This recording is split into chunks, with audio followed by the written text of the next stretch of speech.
Hello everyone, எல்லாரும் எப்படி இருக்கீங்க? நல்லா இருக்கீங்களா? இனி நம்ம பார்க்க போகிற டாபிக் வந்து தமிழ்நாட்டில் ப்ராப்பர்ட்டி டாக்குமெண்ட் ரெஜிஸ்ட்ரேஷனோட சார்ஜஸை வந்து ரிவைஸ் பண்ணியிருக்காங்க.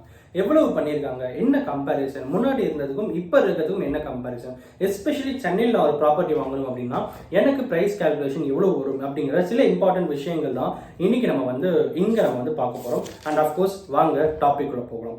ப்ராப்பர்ட்டி டாக்குமெண்ட் ரெஜிஸ்ட்ரேஷன், அதாவது நம்ம எந்த ஒரு சொத்தை வாங்கினாலும் வித்தாலும் அந்த ப்ராப்பர்ட்டி டாக்குமெண்ட் வந்து ப்ராப்பராக ரெஜிஸ்டர் பண்ணணும். அதுதான் இங்க இருக்கிற நடைமுறை, ரூல்ஸ் அண்ட் ரெகுலேஷன்ஸ் அப்படின்னு சொல்லலாம். அப்படி இருக்கும்போது இதுக்கு முன்னாடி எவ்வளவு இருந்தது பார்த்தீங்கன்னா மோஸ்ட் ப்ராபபிள் ஒரு 11% கிட்ட இருந்தது அப்படின்னு சொல்லலாம். பட் இப்போ அதை வந்து குறைச்சிருக்காங்க.